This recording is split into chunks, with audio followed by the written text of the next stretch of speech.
নমস্কার সবাইকে, আমি মন। আপনারা শুনছেন আমৃত্য ভালোবাসি তোকে। লিখেছেন সালমা চৌধুরী। পর্ব 55। চৈত্রের উত্তপ্ত আবহে নগর যেন মরুভূমিতে পরিণত হয়েছে। শহর জুড়ে বৃষ্টির জন্য হাহাকার। আরোপিত শীতলতার আচ্ছাদনে আচ্ছাদিত আবির, তবুও গাত্র ঘেমে নাজেহাল অবস্থা। পূর্বের তুলনায় কয়েক ডিগ্রি সেলসিয়াস তাপমাত্রা বেড়েছে। এক ফোঁটা বৃষ্টির আশায় সবাই অসহায়ের মতো আকাশের পানে চেয়ে আছে। অসহ্য গরমের জন্য আজ অফিস একটু তাড়াতাড়ি ছুটি হয়েছে। আবিরকে ফুপ্পি সকাল থেকে অনেকবার কল দিচ্ছিল। আবির সুস্থ হয়েছে শুনে বারবার যেতে বলছিল, কিন্তু আলী আহমেদ খান আবিরকে কোনো মতেই যেতে দিবেন না। অন্ততপক্ষে এই ভর দুপুরে তো নয়, এমনকি বিকেলেও যেতে দেননি। আবিরও বাবার মুখের উপর কিছু বলেনি। আবির বাসায় ফেরার পর থেকেই দেখছে মেঘা আর মিম মামুনিদের পেছন পেছন ঘুরঘুর করছে। মামুনিরা বারবার বারণ করছে দেখে আবির এগিয়ে গিয়ে শুধালো, কি হয়েছে তোদের? মিম চট করে বলল, ফুপ্পি কল দিয়েছিল, আমাদেরকে বাসায় যেতে বলেছেন, কিন্তু আম্মুরা যেতে দিচ্ছেন না। আবির কপালে কয়েক স্তর ভাঁজ পড়েছে। উদ্বিগ্ন কণ্ঠে বলল, ফুপ্পি সকাল থেকে আমাকেও বারবার কল দিচ্ছেন, কোনো সমস্যাই হলো কি না? আবির ফের জিজ্ঞেস করলো, মামুনি তোমাদের কিছু বলেছে? মামুনি বলল, তেমন কিছু বলেনি, শুধু বলছেন তোরা যেন রাতে ওখানে খাওয়া দাওয়া করিস। আবির বলল, তোমাদের কিছু বলেনি? মামুনি বলল, না, আমাদের শুক্রবারের দাওয়াত দিয়েছে, আবার বলল আসিফ আর আরিফকে পাঠিয়ে দাওয়াত দিবে, তোর আব্বুকেও কল দিয়ে বলবে বলল। আবির স্বাভাবিকভাবে বলল, আমি ভেবেছিলাম শুধু আমাকেই কল দিচ্ছে। সকালে বলছি বিকালে আসতে পারি, কিন্তু গরমের জন্য আব্বু যেতে দেননি, জোর করে বাসায় নিয়ে আসছে। রাতে ঝড় হতে পারে ভেবে তোর চাচ্চুও ওদের পাঠাতে না করলো। এদিকে আফা বারবার কল দিয়েই যাচ্ছে। তানভীরও কল দিয়ে বলল ওদের পাঠাতে। তানভীর নাকি কাজ শেষ করে ফুপ্পির বাসায় যাবে। আবির বলল, আচ্ছা, আমি ফুপ্পির সাথে কথা বলছি, শুক্রবারে সবাই গেলে আজ তাহলে কারো যাওয়ার প্রয়োজন নেই। মামুনি বলল, সেই বরং ভালো, তুই কথা বলে দেখ। আবির ফোন হাতে নিয়ে চলে যাচ্ছে। মেঘ কপাল গুটিয়ে আবিরের দিকে তাকিয়ে আছে। আবির একটু দূরে যেতেই মেঘ দ্রুত আবিরের কাছে গিয়ে হাতে চিমটি কাটল। আবির তাকাতেই মেঘ ফোঁস করে শ্বাস ছেড়ে তাকালো। মেঘের চোখের পাপড়ি ঘন ঘন কাঁপছে। হালিমা খান, আকলিমা খান আর মিম তিনজনেরই নজর মেঘের দিকে। মেঘ তড়িঘড়ি করে আবিরের থেকে কিছুটা দূরে সরে দাঁড়ালো। মেঘ চোখ মুখ গুটিয়ে কিছু একটা বোঝাতে চাচ্ছে। মেঘের ইশারায় বোঝানো কথা আবিরের বোধগম্য হলো না। পরপর দুবার ভ্রু নাচিয়ে নিঃশব্দে প্রশ্ন ছুড়ে দিল। মেঘ চাপা স্বরে বিড়বিড় করে বলল, আজ আইরিনের জন্মদিন, সে বায়না ধরেছে আজ আমাদের নিজের হাতে রান্না করে খাওয়াবে, তার জন্য ফুপ্পি বারবার কল দিচ্ছে। আবির মৃদু স্বরে প্রশ্ন করলো, তোকে কে বলেছে? মেঘ বলল, জান্নাত আপু। আবির বলল, আচ্ছা, দেখছি কি করা যায়। আবির আলী আহমেদ খানের রুমে চলে গেছে। মেঘকে ডেকে আকলিমা খান জিজ্ঞেস করলেন, আবিরকে কি বলছিস? মেঘ হাসি মুখে বলল, দেখো কাকিয়া, ফুপ্পিরা সবাই আমাদের বাসায় আসছে, খাওয়া দাওয়া করেছে, সারাদিন সময় দিয়েছে, প্রথমবার ফুপ্পি আমাদের যেতে বলছে, আমাদের কি যাওয়া উচিত না বলো? কাকিয়া বলল, অবশ্যই উচিত, কিন্তু তোর আব্বু যে না করে গেল। মেঘ বলল, আবির ভাই বড় আব্বুর সাথে কথা বলতে গেছেন, দেখবা বড় আব্বু রাজি হয়ে গেছে, তখন আব্বু আর কিছুই বলতে পারবে না। আকলিমা খান হেসে বললেন, তোদের মাথায় সারাক্ষণ দুষ্টু বুদ্ধি ঘোরে, তাই না? মেঘ আর মিম দুজনেই হাসছে। এর মধ্যে আবির বেরিয়ে এসে বলল, হাসাহাসি রেখে এখন রেডি হতে যা, কিছুক্ষণের মধ্যেই বের হতে হবে। হালিমা খান প্রশ্ন করলেন, আবির তুই কি বাসা চিনিস? আবির আচমকা এমন প্রশ্নে আবির থতমত খেল, নীরবে ঢোক গিল। মেঘ শান্ত স্বরে বলল, আজকাল বাড়িঘর চিনতে হয় না, বুঝছো আম্মু? ফোন নাম্বার আছে, গুগল ম্যাপ আছে, কোনো না কোনোভাবে চলে যাওয়া যাবে। হালিমা খান আর কিছু বললেন না। মেঘ, মিম আর আদিকে উদ্দেশ্য করে বললেন, চল চল, রেডি হতে হবে। আদি আমতা আমতা করে বলল, আমি আম্মুকে ছাড়া যাব না, তোমরা যাও। মেঘ কপাল গুটিয়ে বলল, তুই কবে বড় হবি? মিম, চল আমরাই যাই। আবির সহজ স্বীকারোক্তি, তোরা রেডি হয়ে আমাকে ডাকিস। মেঘ বলল, ঠিক আছে। মেঘ আর মিম দুজনেই রুমে চলে গেছে। কিছুক্ষণের মধ্যেই মেঘ রেডি হয়ে গেছে। যথারীতি আবিরকে আর মিম দরজা থেকে ডেকে নিচে যাচ্ছে। আবিরও রেডি হয়ে নিচে আসছে। মিম এখনো নামছে না দেখে মেঘ আবিরের ভয়ে চিল্লিয়ে উঠল, এই মিম, তাড়াতাড়ি আয়। মিম রুম থেকে বেরিয়ে আসছে। পরনে বাসার জামা দেখে মেঘ রাগী কণ্ঠে বলল, এতক্ষণেও হয়নি তোর? আবির ভারী কণ্ঠে জিজ্ঞেস করলো, এখনো রেডি হোসনি কেন? মিম মাথা নিচু করে বলল, তোমরা যাও, আমি যাব না। আবির প্রশ্ন করলো, যাবি না কেন? আমরা অপেক্ষা করছি, যা, রেডি হয়ে আয়। মিম চাপা স্বরে জানালো, আমার যেতে ইচ্ছে করছে না, আমি যাব না। আকলিমা খান রেগে কটমট করে বললেন, এতক্ষণ তো যাওয়ার জন্য দুই বোন বাড়ি মাথায় তুলে ফেলছিলে, এখন কি হলো? আবির মেঘের দিকে তাকে প্রশ্ন করলো, তুই কিছু বলছিস? মেঘ থমথমে কণ্ঠে বলল, না, আমি কিছুই বলিনি। মেঘ মিমকে উদ্দেশ্য করে বলল, এই মিম, কি হয়েছে তোর? চল না যাই, অনেক মজা হবে। মিম বলল, আপু তোমরা যাও প্লিজ, আমার ভালো লাগছে না। আকলিমা খান কিছুটা রেগে বললেন, থাক, ওরে আর তেল মারতে হবে না, তোরাই বরং যা। আবির গাড়ির চাবি মামুনিকে দিয়ে বলল, দুজন গেলে গাড়ি নেওয়ার কোনো প্রয়োজন নেই, চাবিটা রেখে দিও। মামুনি বলল, আবির গাড়ি নিয়ে যা, তোর আব্বু বা চাচ্চু শুনলে রাগ করবে। আবির গম্ভীর কণ্ঠে জবাব দিল, ফুপ্পিতের বাসা পর্যন্ত গাড়ি নাও যেতে পারে। আবির বেরিয়ে গেছে। মেঘ কিছুক্ষণ দাঁড়িয়ে নিজেই ছুটল। মিম মুচকি হেসে দরজার পানে তাকিয়ে মনে মনে বলল, তোমাদের দুজনের মাঝে আমি কাবাব মে হাড্ডি হতে চাই না।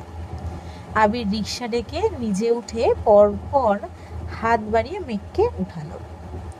মেঘ ঘাড় ফিরিয়ে আবিরের দিকে তাকিয়ে আছে, দৃষ্টি তার নিরেট। পাশাপাশি বসাতে আবিরের হাতের সাথে বারবার ধাক্কা লাগছিল। অজান্তেই মেঘের বুকের বাম পাশে ব্যথা অনুভব হলো। আবিরের সংস্পর্শ পেয়ে মেঘের মন কল্পনায় ভাসতে শুরু করেছে। আবির তাকাতেই সরাসরি মেঘের চোখে নজর পড়ল। মেঘের গভীর চাউনি, রাস্তার পাশের কৃত্রিম আলোতে আবিরের কাদম্বিনীকে অতীব মায়াবী লাগছে। আবির টেনে হিঁচড়ে দৃষ্টি সরালো। সেই চোখে বেশিক্ষণ তাকিয়ে থাকলে আবির নিজের উপর নিয়ন্ত্রণ হারিয়ে ফেলে, অন্য জগতে পাড়ি জমাতে ইচ্ছে করে। প্রায় কয়েকটা পথ অতিক্রম করে ফেলেছে,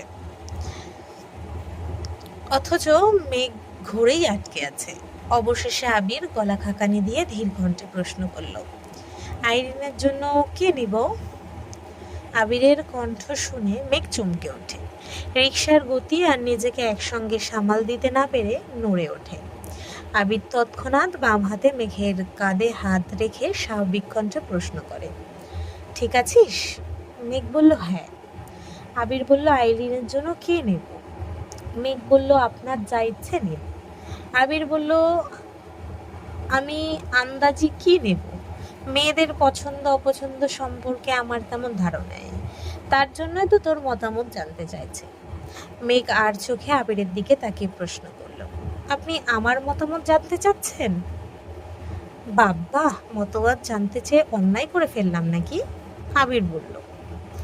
মেঘ বলল, হ্যাঁ করেছেন, অনেক বড় অন্যায় করেছেন।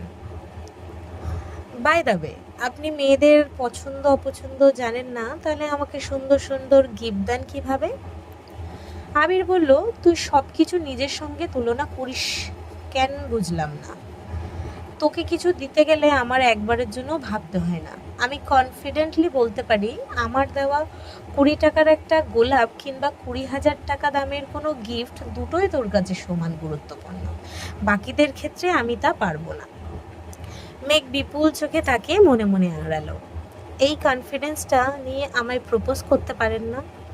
আপনি তো জানেন আমি হ্যাঁই বলবো, তাহলে কেন করেন না প্রপোজ?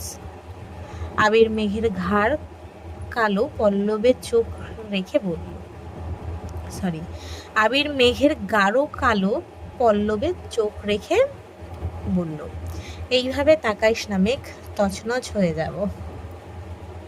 মেঘ সঙ্গে সঙ্গে চোখ নামিয়ে নিল।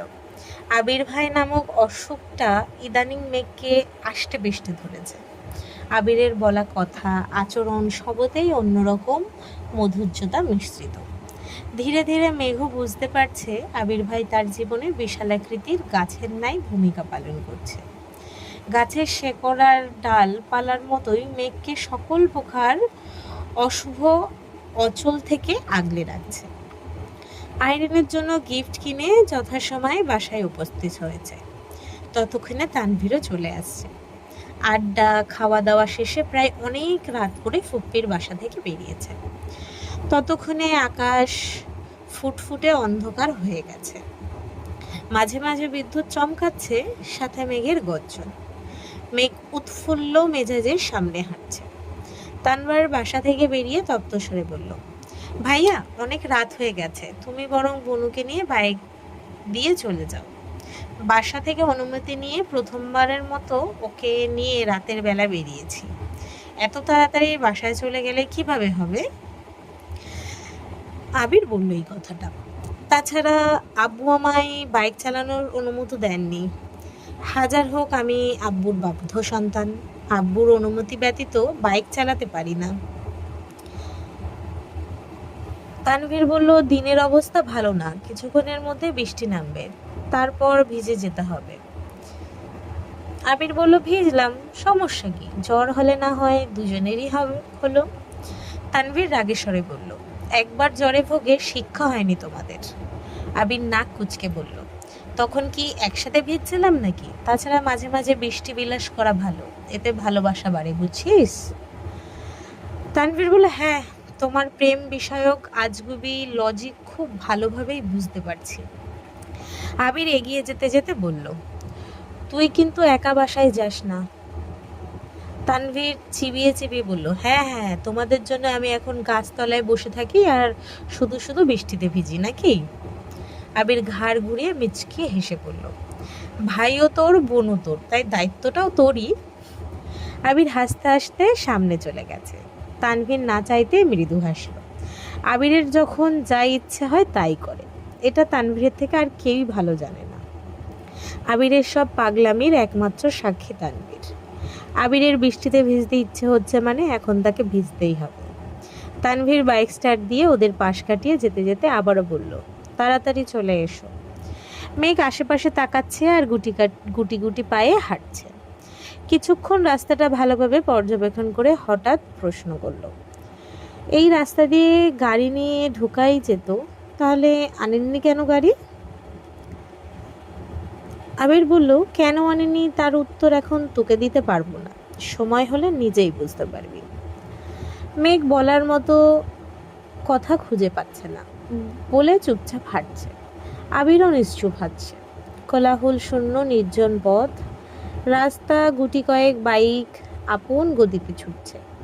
ফুপ্পিদের বাসার গলি থেকে বেরিয়ে অনেকটা এগিয়ে মেঘ হঠাৎই আকুল কণ্ঠে শুধালো, আমরা বাসায় যাব কিভাবে? আবির বলল, বাসায় না গেলে হবে না। মেঘ অবিশ্বাস্য দৃষ্টিতে আবিরের দিকে চেয়ে আছে। এমনিতেই অনেক রাত হয়ে গেছে, কোথায় তাড়াতাড়ি বাসায় যাওয়ার ব্যবস্থা করবেন তা না, উল্টো মজা করছেন। ধীরে ধীরে বৃষ্টি পড়তে শুরু হয়েছে। মেঘের গর্জনের শব্দ আর বৃষ্টির বড় বড় ফোঁটা দেখে মেঘ ভেতরে ভেতরে ভয় পাচ্ছে। দিনের বেলা বৃষ্টি তার খুব বেশি পছন্দ হলেও রাতের বেলা বিদ্যুৎ চমকালেই মেঘের কলিজা শুকিয়ে যায়। আতঙ্কে মেঘের হাঁটার গতি কমে গেছে। বারবার আকাশের পানে তাকাচ্ছে আর আস্তে আস্তে হাঁটছে। আবির বেশ কিছুক্ষণ যাবৎ মেঘের হাবভাব পর্যবেক্ষণ করে শুধালো, কোনো সমস্যা? মেঘ কাঁদো কাঁদো মুখ করে বলল, আপনি গাড়িটা নিয়ে আসেননি কেন? আমার ভয় লাগতেছে, রাস্তায় একটা রিক্সাও নাই, এখন কি করে বাসায় যাব? আবিরের নির্লিপ্ত জবাব এলো, আমি ভেবেছিলাম তুই অনেক সাহসী মেয়ে। মেঘ ঠান্ডা কণ্ঠে বলল, আমি দিনের বেলা সাহসী, কিন্তু রাতের বেলা ভীষণ ভীতু। আবির শান্ত চোখে চেয়ে মনে মনে কিছু একটা ভেবে মৃদু হাসলো। মেঘের সেদিকে মনোযোগ নেই। একবার বিদ্যুৎ চমকাচ্ছে আর মেঘের গা কেঁপে উঠছে। আবির উদাসীন কণ্ঠে শোধালো, আমি কাছে থাকা সত্ত্বেও তুই তো এত ভয় পাচ্ছিস? তাহলে আমি থেকে কি লাভ হলো? মেঘ নিশ্চুপ। ফুটপাত দিয়ে হাঁটছে দুজন, কারো মুখেই কোনো শব্দ নেই। আবির কিছু বলতে চেয়েও বারবার ঢোক গিলে কথা গিলছে। বৃষ্ণিস্নাত পথে প্রেয়সীর হাতে হাত রেখে বুকের বাম প্রকোষ্ঠে লুকায়িত কথাগুলো বলার সুপ্ত ইচ্ছে আবিরের মনে ঘুরপাক খাচ্ছে, কিন্তু অদ্ভুত এক দেয়াল বারবার আটকে দিচ্ছে আবিরকে। পরিবার নামক বেড়াজালে আবির আবদ্ধ হয়ে আছে। মেঘ আবিরকে ভালোবাসে, অনেক বেশি ভালোবাসে, কিন্তু আবিরকে পাওয়ার জন্য আদৌ কি মেঘ পরিবারের সামনে দাঁড়াতে পারবে? যেখানে আবির নিজেই বাড়ির সবার মুখোমুখি হওয়ার জন্য নিজেকে যোগ্য ভাবতে পারছে না, সেখানে মেঘ তো কিছুই না। ক্ষণে ক্ষণে বৃষ্টি বাড়ছে, সেই সাথে বিদ্যুৎ চমকানোর মাত্রাও বেড়েছে। দুজনের কাকভেজা হয়ে গেছে।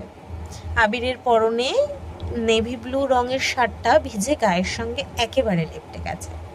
ফোন আর ওয়ালেটটা ফুপ্পির বাসা থেকেই পলিথিনে প্যাঁচিয়ে নিয়ে আসছিল। মেঘ আজ থ্রি পিস পরেছিল, চুলে খোপা করে মাথায় ওড়না দিয়েছিল, কিন্তু বৃষ্টিতে ভিজে নাজেহাল অবস্থা হয়ে গেছে। সরু রাস্তায় বড় বড় কদম ফেলায় আবির মেঘের থেকে কিছুটা এগিয়ে গেছে। প্রবল বৃষ্টিতে মেঘ হাঁটতেও পারছে না। আবির সামনে থেকে মেঘের দিকে তাকালেই মেঘ তেজপূর্ণ কণ্ঠে বলে উঠল, আপনি আমায় ফেলে চলে যাচ্ছেন কেন? দেখছেন না আমি ভয় পাচ্ছি? আবির পথ যুগল থমকে গেছে। এক পলক সামনে তাকালো, পুনরায় আট চোখে চেয়ে গুরু গম্ভীর কণ্ঠে বলে উঠল, কোলে নিতে হবে? মেঘ শশব্যস্ত হয়ে আবিরের দিকে তাকালো। সহসা মনে পড়ে গেছে আবিরের সঙ্গে কোনো এক বিকেলে বৃষ্টিতে ভেজার ঘটনা। সেদিন হোঁচট খাওয়ার পর আবিরের কোলে তোলার ঘটনা মনে পড়তেই মেঘ থতমত খেয়ে বলল, না না, আপনি শুধু আমার কাছাকাছি থাকুন। আবির নিজের হাত বাড়ালো। মেঘ এক হাতে আবিরের হাতটা ধরার চেষ্টা করলো, কিন্তু মেঘের ছোট হাত আবিরের মোটা হাতকে ঠিকমতো ধরতে না পেরে সহসা দু হাতে আবিরের বাহু চেপে ধরেছে। আবির চাপা স্বরে বলল, মুরগির কলিজা নিয়ে রাতে ঘুমাস কিভাবে তুই? মেঘ ঠোঁট উল্টিয়ে আবিরের দিকে তাকাতেই আবারও বিদ্যুৎ চমকালো। মেঘ ভয়ে দু হাতে আবিরের বাহু আরো শক্ত করে ধরেছে।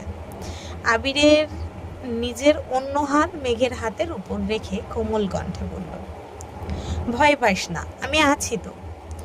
আবিরের স্পর্শ সেই সঙ্গে মোলায়েম কণ্ঠে বলা ছোট একটা কথাতেই মেঘের মন থেকে ভয় ডর সব একেবারে চলে গেছে। দীর্ঘ নিঃশ্বাস ছেড়ে আকাশের পানে চেয়ে মুচকি হেসে বলল, আমার আবির ভাই আমার পাশে থাকলে আর কিচ্ছু চাই না। যদি আজ আমার মৃত্যুও হয়, তবে যেন আবির ভাইয়ের বুকে মাথা রেখেই মরতে পারি। আস্তে আস্তে মেঘের ভয় অনেকটাই কেটে গেছে। আবিরের হাঁটার সাথে তাল মিলিয়ে মেঘ নিজের মতো হাঁটছে, তবে আবিরের হাত একবারের জন্যও ছাড়ছে না। মেঘ আর আবির ফুপ্পিদের বিষয়ে টুকিটাকি কথা বলছে। এত বছর আবিরকে নিয়ে তেমন মাথা না ঘামালেও এখন আবিরের ব্যাপারে মেঘের খুব চিন্তা। মেঘ আচমকা প্রশ্ন করে বসল, আবির ভাই, আপনি কি এখনো সিগারেট খান? আবির ভ্রু গুটিয়ে বলল, না, কেন? মেঘ বলল, সত্যি করে বলুন, আপনি কবে থেকে সিগারেট খাওয়া শুরু করেছিলেন আর কবে শেষ করেছেন? নাকি এখনো খান? রোমান্টিক আবহাওয়ায় মেঘের এমন প্রশ্ন আবিরের কাটা গায়ে নুনের ছিটার মতো লাগছে। আবির কড়া গলায় বলল, এখন এসব প্রশ্ন করার সময়? মেঘ গাল ফুলিয়ে চোখ নামিয়ে ধীর কণ্ঠে বলল, তার মানে আপনি এখনো সিগারেট খান? আবির বিরক্ত হয়ে মেঘের দিকে তাকালো। অরপর এদিক সেদিক তাকিয়ে গম্ভীর কণ্ঠে বলল, আমি মিথ্যা কথা বলি না মেঘ। তারপরে যদি তোর আমাকে বিশ্বাস করতে কষ্ট হয়, তাহলে আমার কিছুই বলার নেই। মেঘ হতবাক হয়ে গেছে। আবির কি ইদানিং কিছু বললেই ছ্যাত করে ওঠে, বিশেষ করে বিশ্বাস নিয়ে কথা বললে তো উপায়ই নেই।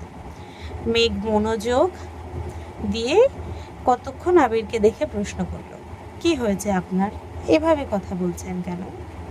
আবির জোর গলায় বলা শুরু করলো, আমি কখনো কারো বিশ্বাস ভঙ্গ করিনি। তোর তো নয়, সিগারেট আমার নেশা না। যখন কোনো বিষয় খুব বেশি রেগে থাকি, দিশা বেশা পায় না, তখন একটু আধটু সিগারেট খেতাম, এইটুকুই। তারপরও এত বছর হাতে গোনা কয়েকটা সিগারেটই খেয়েছি, এসব এখন অতীত।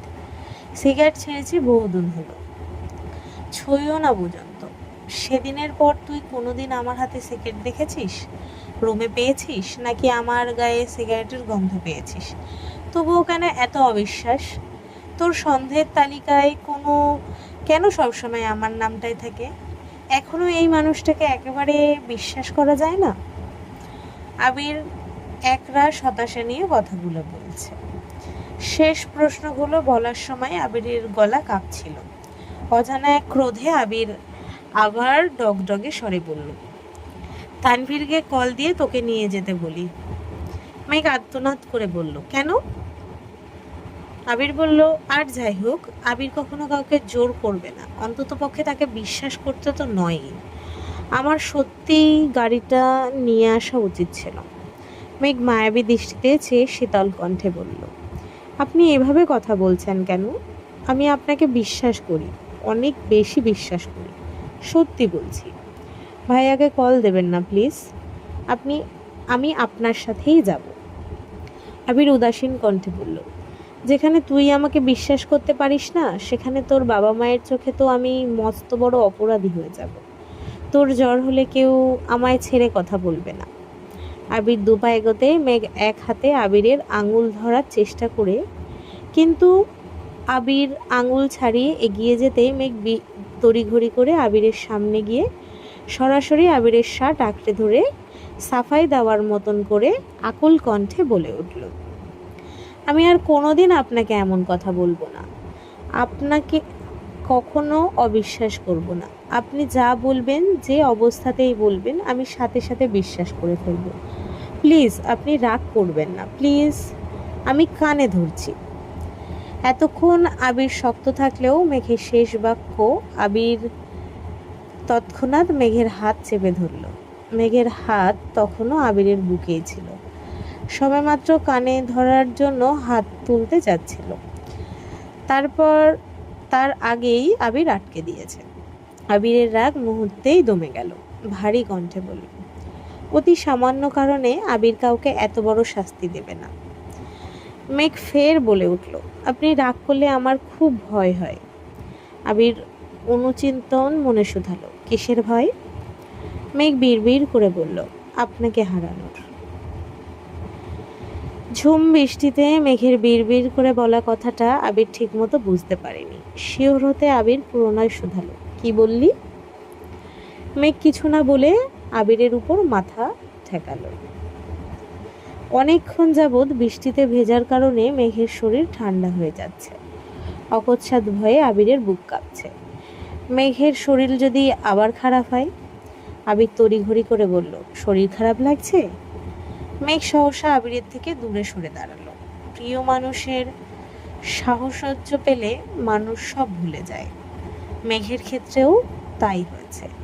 ঘোরের মধ্যে কখন যে আবিরের বুকে মাথা রেখেছে সেটা খেয়ালই করেনি।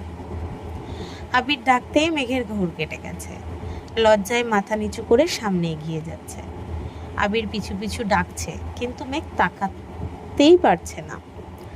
আবির এগিয়ে গিয়ে মেঘের মাথায় কিছুটা উপর হাত রাখলো, যেন সরাসরি বৃষ্টির পানি মেঘের মাথায় না পড়ে। মেঘ চোখ তুলে তাকিয়ে দেখলো একবার, পুনরায় লজ্জায় চোখ নামিয়ে নিল। আবির ভাই মানুষটা কেমন জানি, এই রাগ করেন, এই আবার ভালোবাসার চাদরে মুড়িয়ে নেন। ওনার মন বোঝার সাধ্যি পৃথিবীর কারণ নেই। কিছুটা এগোতেই মেঘ চা খাওয়ার জন্য বায়না ধরেছে, অথচ আবির খুঁজছে মেডিকেল শপ। নিজের ইচ্ছেকে প্রাধান্য দিতে গিয়ে অসময়ে মেঘকে নিয়ে বৃষ্টিতে ভিজে এখন নিজেই টেনশন করছে। মেঘের সেদিকে খেয়াল নেই। সে নিজের মতো ঘুরছে আর চায়ের দোকান খুঁজছে। জীবনে প্রথমবার গভীর রাতে বৃষ্টিতে ভিজছে। মেঘের মন এমনিতেই খুব উতলা হয়ে আছে, তার উপর সাথে আবির ভাই। বাসার সব চিন্তা ভুলে বৃষ্টি উপভোগ করছে আর আবিরের শখে খুনসুটিতে মেতে আছে। অবশেষে একটা চায়ের দোকানে মেঘকে বসিয়ে আবির পকেট থেকে ফোন আর ওয়ালেট বের করেছে। ওপরের টিনের চালে টুপটাপ বৃষ্টির ফোঁটা পড়ছে। মেঘ আপন মনে বসা থেকে সেই চালের দিকে চেয়ে আছে। টিনের চালের মাতাল করা শব্দে মেঘের ভাবনারা ছন্ন ছাড়া হয়ে যাচ্ছে। মেঘ আবিরের দিকে তাকাতেই আবির বলে উঠল, বৃষ্টির শব্দটা ভালো লাগছে?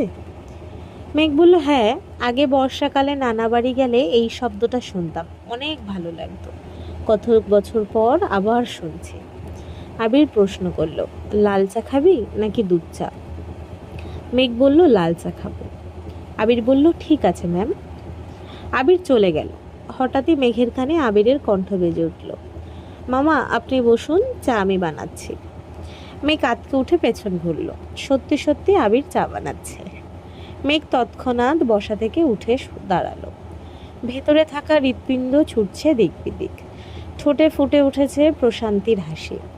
অকস্মাৎ মনে দুশ্চিন্তারাও ভর পড়েছে। নিজের অজান্তেই বলে উঠল, এত সুখ আমার কপালে সইবে তো? সঙ্গে সঙ্গে মেঘ নিজের মাথা গাঁটটা মেরে বলল, কি সব বাজে কথা ভাবছিস? আবির 2 কাপ চা নিয়ে এগিয়ে আসলো। আদা লেবু দিয়ে 2 কাপ চা বানিয়ে নিয়ে আসছে। আবিরকে দেখে মেঘ পুনরায় চেয়ারে বসলো।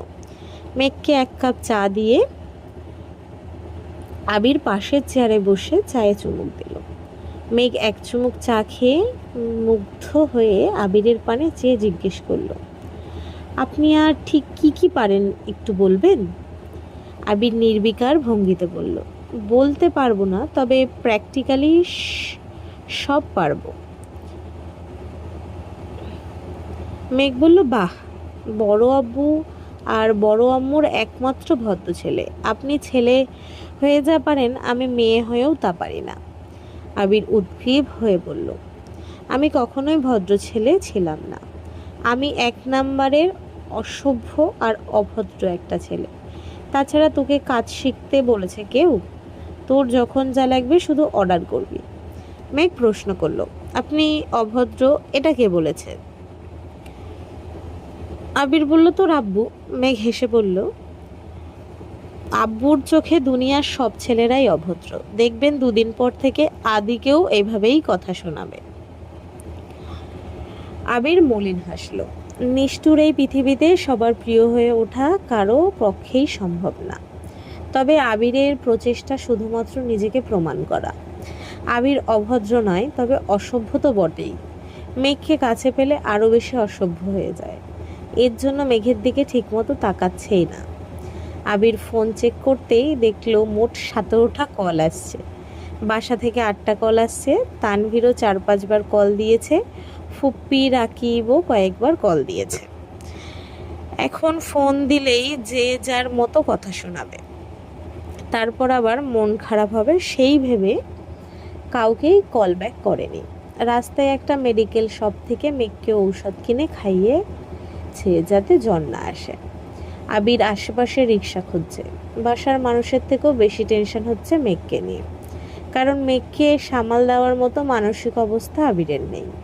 বৃষ্টির পানিতে চিকচিক করা মেঘের দুগাল গোলাপের ভেজা পাপড়ির মতো লাল টকটকে। দুই ঠোঁটে তাকানোর মাত্রই আবিরের বুকে কম্পন অনুভব করে, সঙ্গে সঙ্গে চোখ সরিয়ে নেয়। কিন্তু মেঘ নিজের মতো করে কথা বলছে। হুটহাট আজগুবি প্রশ্ন করতে শুরু করে, যে প্রশ্নের উত্তর দেওয়ার মতো পরিস্থিতি আবিরের নেই। তাই মেঘকে নিয়ে তাড়াতাড়ি বাসায় ফিরতে চাচ্ছে। একটা ফুলের দোকান থেকে দেখে মেঘ বলে উঠল, আবির ভাই, আমাকে একটা গোলাপ ফুল কিনে দেবেন? আবির বলল, না। মেঘ বানল, কেন? আবির বলল, গোলাপ ব্যতীত অন্য কোনো ফুল নেই। মেঘ বলল, না, লাল গোলাপগুলো খুব সুন্দর লাগছে, এইটা নেই? আবির বলল, বললাম তো না। মেঘ মন খারাপ করে 2টো বেলি ফুলের মালা নিয়েছে। আবির টাকা দিয়ে বেরিয়ে এসে বলল, দে পরিয়ে দিই। মেঘ বলল, প্রয়োজন নেই। আবির বলল, কেন? মেঘ বলল, কারণ এগুলো মিমের জন্য নিয়েছি। আবির বলল, ওয়েট, আরও কয়েকটা নিয়ে আসি। মেঘ বলল, লাগবে না, আমার জন্য আনলে লাল গোলাপ নিয়ে আসুন। আবির গম্ভীর কণ্ঠে বলল, চল সামনে যাই, সামনে হয়তো রিক্সা পাবো। মেঘ উষ্ণ স্বরে বলল, তবুও গোলাপ দিবেন না? আবির বলল, না। মেঘ রাগে ফুঁসতে ফুঁসতে চলে যাচ্ছে। বৃষ্টি কমে এসছে, তবে গাছ থেকে এখনো টুপটাপ করে পানি পড়ছে। আবির মেঘের গমনপথে চেয়ে ভারী কণ্ঠে বলল, যেই ফুল তোকে অন্য কোনো ছেলে দিতে চেয়েছিল, সেই ফুল আমার চোখে বিষের মতো। আবির সেই বিষ ছোবে না। এদিকে তানভীর বাসার কাছে গাছের নিচে বাইকে বসে আছে আর ওদের জন্য অপেক্ষা করছে। বৃষ্টি কমাতে আবিরকে কয়েকবার কল পর্যন্ত দিয়েছে, কিন্তু আবির ফোনই ধরছে না। হঠাৎ বন্যার কথা ভেবে কল দিল বন্যার নাম্বারে। অনেকদিন পর বন্যার ফোনে কল ঢুকছে। প্রথমবার রিসিভ হলো না, দ্বিতীয়বার রিসিভ করার সঙ্গে সঙ্গে বন্যা প্রশ্ন করল, হ্যালো, কে? তানভীর কপাল কুটিয়ে বলল, বাহ, এত অপরিচিত হয়ে গেলাম। বন্যা তৎক্ষণাৎ বলে উঠল, আসসালাম আলাইকুম। তানভীর বলল, ওয়ালাইকুম আসসালাম। বন্যা বলল, সরি তানভীর ভাই, নতুন ফোন, তাই নাম্বারটা সেভ ছিল না। তানভীর বলল, ও আচ্ছা, ফোন কবে কিনলাম? বন্যা বলল, আজকেই কিনেছি। আপনি কি বাহিরে? তানভীর বলল, হ্যাঁ, কেন? বন্যা বলল, বৃষ্টি বাতাস এসবের শব্দ হচ্ছে মনে হয়। তানভীর বলল, ও আচ্ছা, গাছতলায় বসে আছি তাই এমন শব্দ হচ্ছে। বন্যা বলল, গাছতলায় কেন? তানভীর বলল, এমনিতেই একটু কাজ ছিল।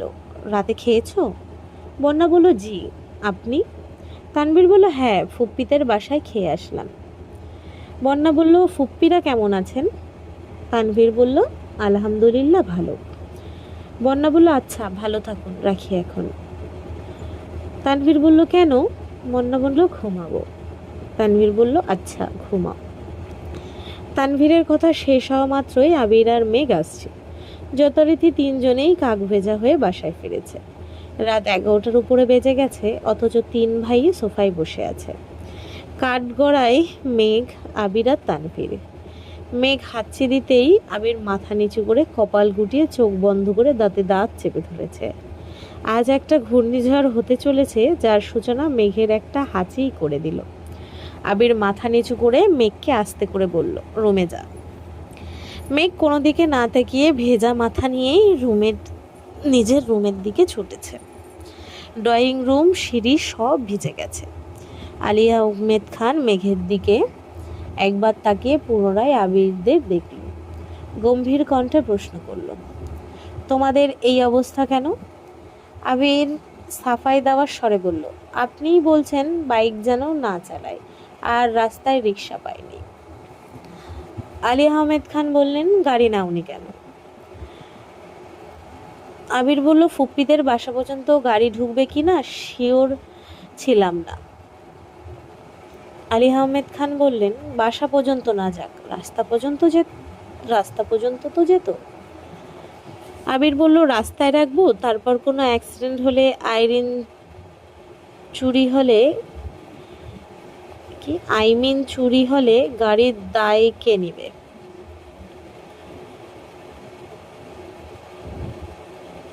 সরি, লাইনটা আবার পড়ছি।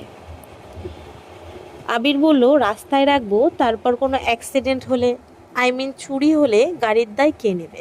আমি? আলী আহমেদ খান ভারী কণ্ঠে বললেন, তুমি না নিলে তোমার বাপেই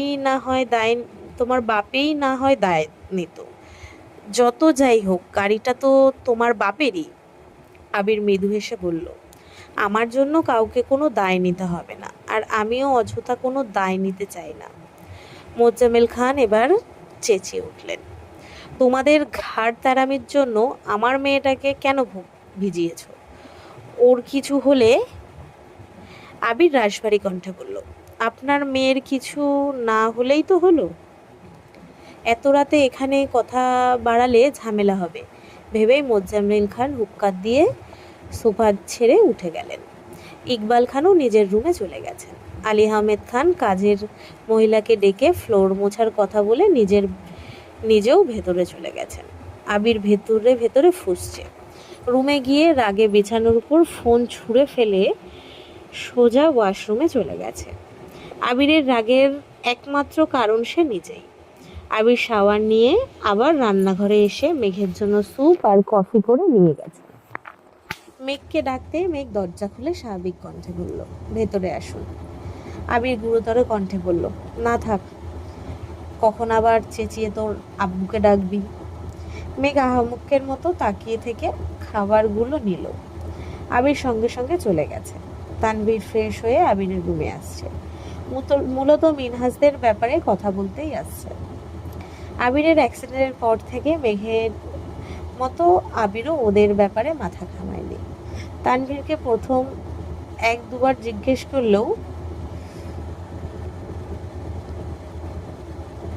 এরপর থেকে একবারের জন্য তাদের কথা জিজ্ঞেস করেনি। তানভীর আজ নিজে থেকেই কথা বলতে আসছে। আজ শুক্রবার, ফুপ্পির বাসাতে আজকে বাসার দাওয়াত। নামাজ পড়েই সবাই রওনা দিয়েছে।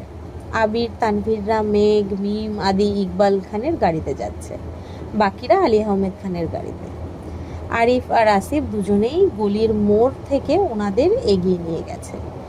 মিম আরিফকে রেখে বড় করে ভেঙচি কাটলো। আত্মীয়তার সম্পর্কের খাতিরে আরিফ মৃদুভাবে হাসলো। মেঘ মিমকে সারাদিন সামলে রেখেছে, যেন কোনোভাবেই কোনো অঘটন না ঘটায়।